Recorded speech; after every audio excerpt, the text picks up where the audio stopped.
Hello, aspirant. Welcome you all. So currently we are dealing with the chapter neural control and coordination और उसका जो है already एक lecture हो चुका है और आई होप कि आप वो लेक्चर अटेंड कर लिए होंगे। आज की जो लेक्चर है वो सेकेंड लेक्चर है और इसमें बहुत सारी चीज़ों के ऊपर हम डिस्कशन करेंगे। और फर्स्ट क्लास में हमारा जो लास्ट टॉपिक था that is the nerve impulse conduction. इसमें मैंने आपको 3 स्टेजेस बताए थे नर्व इम्पल्स कैसे कंडक्ट होती है।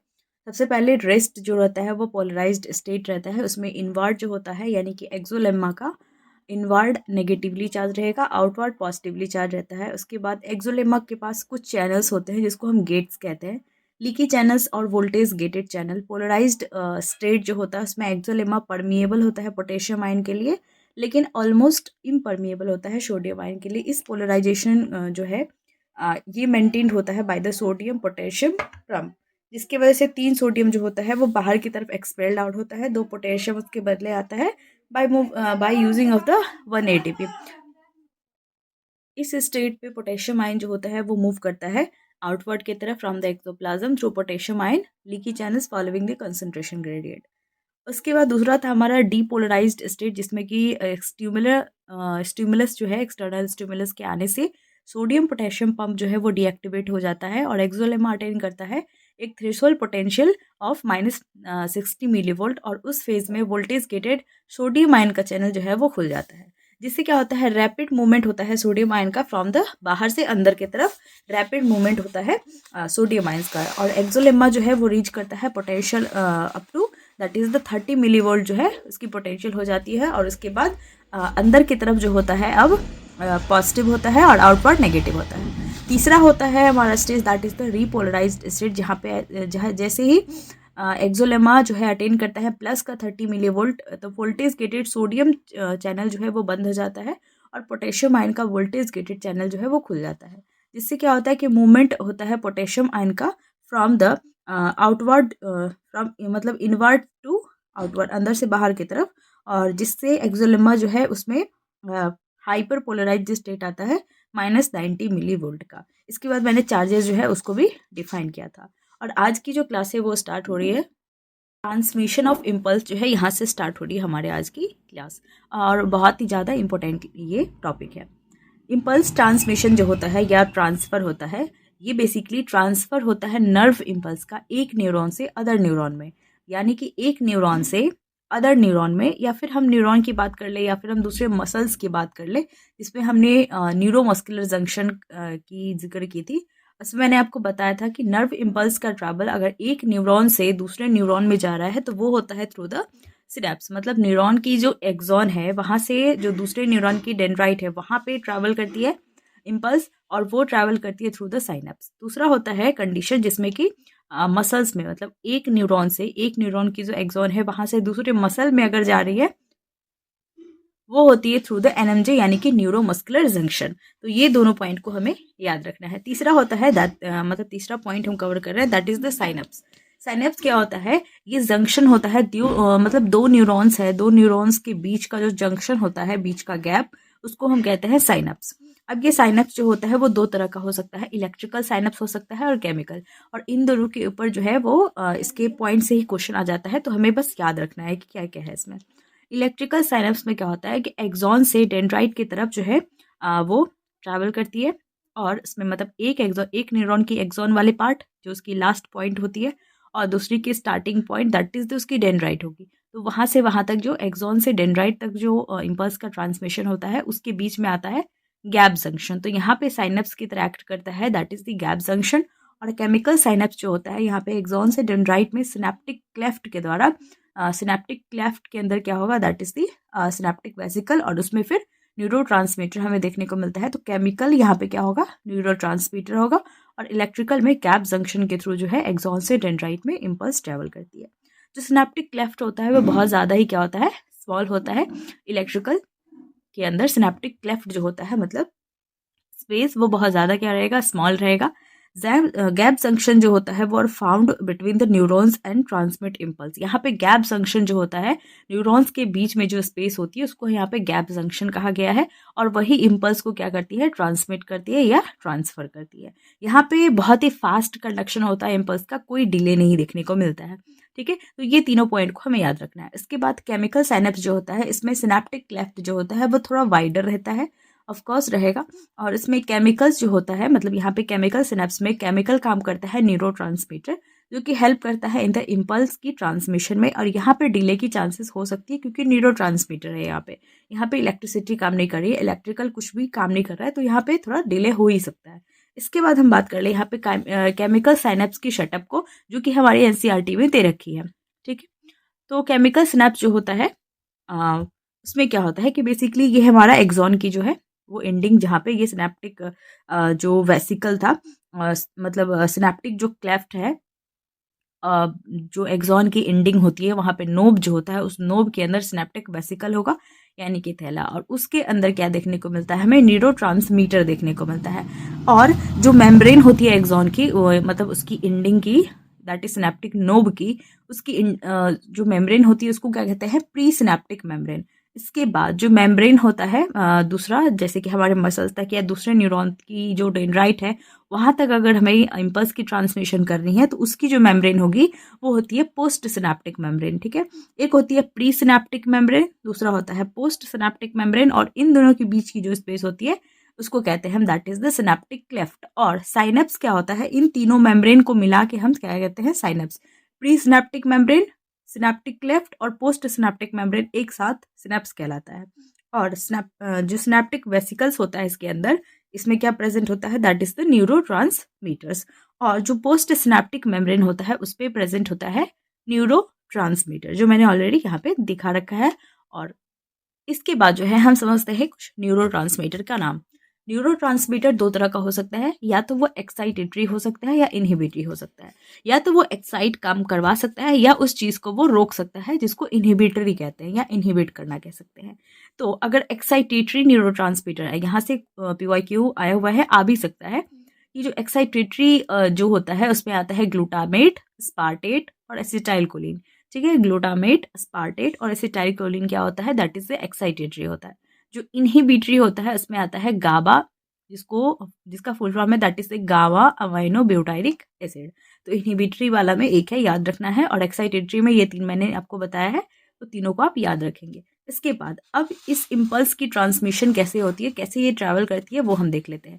देखो, मैंने आपको ऑलरेडी मसल कॉन्ट्रैक्शन में बहुत सारी चीज़ें जो है वो बता रखी है, तो उससे आप अगर रिलेट करेंगे तो आपको जल्दी समझ में आएगा। मैंने बहुत सारी चीज़ें वहीं पे बता दी थी, तो ऐसे ही ट्रैवल करती है। यहाँ पे क्या होता है कि जैसे ही इम्पल्स रीच करता है प्री सिनेप्टिक मेम्ब्रेन जो थी, एक्सॉन की जो नोब है वहाँ की, एक्सॉन की नोब जिसके अंदर सिनेप्टिक वेसिकल होता है, तो जैसे ही इम्पल्स पहुंचता है उसकी प्री सिनेप्टिक मेम्ब्रेन पे, तो voltage gated calcium ion channel जो होता है, जो प्री सिनेप्टिक मेम्ब्रेन पे था, वो खुल जाता है, जिसकी वजह से रैपिड इन्फ्लक्स होता है कैल्शियम आयन का from the extracellular fluid into the synaptic knob जो होता है उसके अंदर कैल्शियम आयन रैपिड इन्फ्लक्स होने लगता है। अब कैल्शियम आयन जो है ये अलाउ करता है सिनेप्टिक वेसिकल के साथ, मतलब ये प्री सिनेप्टिक मेम्ब्रेन के साथ फ्यूज कर सके, इसलिए कैल्शियम आयन सिनेप्टिक वेसिकल को क्या करता है, अलाउ करता है। अब ये जो सिनेप्टिक वेसिकल है ये बस्ट करता है प्री सिनेप्टिक मेम्ब्रेन के साथ जुड़ करके, और रिलीज कराता है न्यूरोट्रांसमीटर को इनटू द सिनेप्टिक क्लेफ्ट।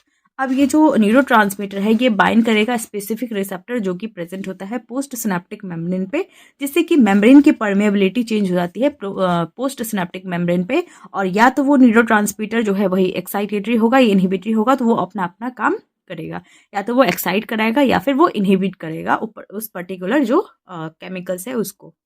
तो हमारी नर्व की इम्पल्स तक, यहाँ तक पार्ट 1 जो है इस चैप्टर का फिनिश हो गया है। अब जो दूसरा पार्ट है इसके अंदर वो है हमारा सेंट्रल नर्वस सिस्टम, और ये बहुत ज़्यादा इंपॉर्टेंट टॉपिक हो जाता है, क्योंकि जो है बहुत सारी चीज़ें जो है जैसे कि हमारी आइज़, ईयर, ये सारी चीज़ें जो है हट चुकी है। तो अब यही वाला पार्ट हमारा बचा हुआ है सिर्फ सेंट्रल नर्वस सिस्टम के अंदर, जो ब्रेन और स्पाइनल कॉर्ड है, ये सारी चीज़ें बची हुई है हमारी। और आइज़ और ईयर जो है वो इस पर्टिकुलर चैप्टर से हट चुका है, तो ये टॉपिक बहुत ज़्यादा इंपॉर्टेंट है। ठीक है, सेंट्रल नर्वस सिस्टम जो है इसमें आता है हमारी ब्रेन आ जाती है और स्पाइनल कॉर्ड आती है। ठीक है, ब्रेन जो होता है ये इंक्लोज रहेगा क्रेनियम के अंदर, जिसको हम ब्रेन बॉक्स कहते हैं। उसके अंदर क्या रहेगी, हमारी ब्रेन रहेगी। और मैंने आपको ऑलरेडी ये चीज़ें बता दी है लोकोमोशन एंड मूवमेंट में बोन्स के ऊपर। इसके बाद जो स्पाइनल कॉर्ड रहता है ये कहाँ पे इंक्लोज रहता है, हमारी जो वर्टिब्रल कॉलम होती है उसके अंदर ये मतलब स्पाइनल कॉर्ड हमारी रहती है। ठीक है, अब ब्रेन के जो पार्ट्स होती है उसको बहुत अच्छे से हम याद रखेंगे। सबसे पहला जो ब्रेन का पार्ट है that is the fore brain होता है, दूसरा होता है मिड ब्रेन और तीसरा होता है हाइंड ब्रेन। ठीक है, जो फोर ब्रेन होता है इसके अंदर आती है that is the cerebrum. Cerebrum को हम याद रखेंगे, ये लार्जेस्ट पार्ट होता है हमारे ब्रेन का और अप्रॉक्सीमेटली 80% जो है ये सेरिब्रम ही होता है। तो टोटल लार्जेस्ट पार्ट होता है हमारे ब्रेन का और उसको हम सेरिब्रम कहते हैं, जो कि फोर ब्रेन के अंदर आएगा। दूसरा होता है हमारा डायनसिफेलॉन। जो डायनसिफेलॉन होता है इसमें इसके अंदर पर्टिकुलरली 3 टाइप आता है, एपिथैलेमस, थैलेमस और हाइपोथैलेमस। ठीक है, तीसरा आता है हमारा that is the olfactory lobes. ये तीनों है हमारे फोर ब्रेन की पार्ट। मिड ब्रेन के अंदर क्या क्या आता है, 2 चीजें, दैट इज द क्रूरा सेरिब्री और इसके बाद आता है कॉर्पोरा क्वाड्रिजेमिना। ठीक है, तीसरा होता है that is the hind brain और हाइंड ब्रेन जो है इसमें आता है हमारा सेरेबेलम, पोन्स वेरेलाई और मेड्यूला ऑब्लोंगेटा। ठीक है, सेरेबेलम जो कि सेकेंड लार्जेस्ट पार्ट है, फर्स्ट लार्जेस्ट पार्ट जो है वो हमारे फोर ब्रेन के अंदर सेरेब्रम होता है, सेकेंड लार्जेस्ट पार्ट जो होता है हमारे ब्रेन का वो होता है हाइंड ब्रेन का सेरेबेलम। ठीक, अब इस ब्रेन और स्पाइनल कॉर्ड जो है इसकी कवरिंग को हम देख लेते हैं, इसमें क्या क्या कवरिंग हमें देखने को मिलता है, इसमें कैसे कैसे स्ट्रक्चर्स होते हैं। मेनिंजेस मतलब समझेंगे, लेकिन पहले ब्रेन की बेसिक स्ट्रक्चर हम देख लेते हैं। जो ब्रेन होता है ये अंदर इसकी कवरिंग जो होगी सबसे बाहर वो क्या होगी, क्रेनियम होगी, ब्रेन बॉक्स जो कि ऑफकोर्स हड्डी का बना हुआ है, बोन्स का। इसके बाद जो मेनिंजेस होती है वो इसके बाद होगी स्टार्ट, मतलब क्रेनियम ब्रेन बॉक्स के बाद इसकी जो कवरिंग होती है ब्रेन की कवरिंग उसको हम मेनिंजेस कहते हैं या फिर कवरिंग। ये थी, इसके बाद इसके जस्ट नीचे तो ये थी हमारे फोर ब्रेन वाली पार्ट। इसके बाद हाइंड ब्रेन यहाँ इधर पीछे, यहाँ पे ये होगा सेरेबेलम, हाइंड ब्रेन का पार्ट। इसके बाद यहाँ पे पोन्स होता है और ये मेड्यूला होता है। ठीक है, मिड ब्रेन इधर कहीं आएगा। ठीक है, और ये थी इसकी हाइंड ब्रेन वाली पार्ट पीछे, तो ये वाली हो जाएगी। देखो यहाँ पे ये सेरेबेलम है, जो लीफ लाइक स्ट्रक्चर होता है ये सेरेबेलम है।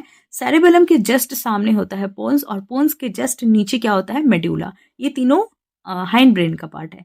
इसके बाद जो मेड्यूला होता है यहाँ से ही निकलता है स्पाइनल कॉर्ड का स्ट्रक्चर निकलता है और इसके ऊपर जो होता है मतलब स्पाइनल कॉर्ड जहाँ से स्टार्ट होगा वहां पे एक ओपनिंग होता है, एक गड्ढा होता है, एक डिप्रेशन होता है जिसको हम कहते हैं फोरामेन मैग्नम। और ये सबसे बड़ा जो है स्पेस होता है हमारे पूरे बॉडी का सबसे बड़ा स्पेस जो होता है वो कहते हैं फोरामेन मैग्नम ही होता है, जहां से स्पाइनल कॉर्ड क्या होती है, पास होती है। ठीक है, इसको याद रखेंगे।